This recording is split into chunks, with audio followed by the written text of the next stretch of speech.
Bonjour Jacques Salomé. Bonjour. Dans notre dernier entretien, vous nous avez parlé qu'une relation qui est importante, c'est important de la nourrir, il fallait la vivifier, tout ça. Vous nous avez donné quelques outils. Aussi, vous avez parlé de l'écharpe, vous nous avez parlé de la symbolisation. Alors aujourd'hui, on va regarder, ce serait quoi les règles à mettre en place, les grandes règles de base pour pouvoir, dans le fond, conserver une relation vivante avec nous et avec les autres. La première règle, déjà, d'abord, c'est conscientiser en permanence que dans tout échange, dans tout partage, dans toute tentative de communication, nous sommes toujours trois. L'autre, moi, et la relation qu'il y a entre nous. Règle d'hygiène relationnelle, par exemple, ne pas confondre sentiment et relation.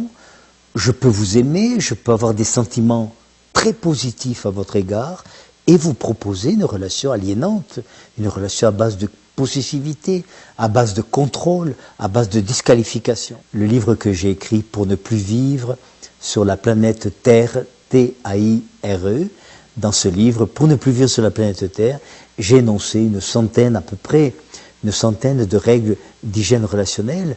Par exemple, ne pas confondre les besoins et les désirs. J'en ai déjà parlé, ne pas parler sur l'autre, parler à l'autre, ne pas déposer de messages toxiques. Veillez également, voyez-vous, à découvrir que chaque relation est unique. Ne pas comparer un enfant à un autre. Effectivement, à travers ce choix-là que vous faisiez, il y avait la notion de responsabilisation. Est-ce que vous pouvez développer un petit peu, vous parlez beaucoup que un élément de base de la méthode Esper, c'est la responsabilisation. Tout à fait.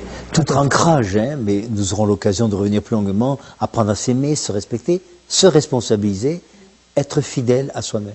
Qu'est-ce que ça veut dire, le principe de responsabilisation? Je ne suis peut-être pas responsable de tout ce qui m'arrive, mais je suis responsable de ce que j'en fais. Ça, on devrait apprendre ça très tôt à nos enfants. Tu es responsable de ce que tu entends et de ce que tu vas faire avec ce que tu entends. Tu es responsable de ce qui t'arrive et de ce que tu vas faire ou ne pas faire avec ce qui t'arrive. Parce qu'on vit dans une culture de l'assistanat et c'est vrai qu'on cultive trop, je trouve aujourd'hui, la victimisation. C'est pour ça que je me bats à travers la méthode Esper pour qu'on apprenne à chacun, à chaque adulte, à chaque enfant, à mieux se responsabiliser. Merci beaucoup. Merci de votre écoute.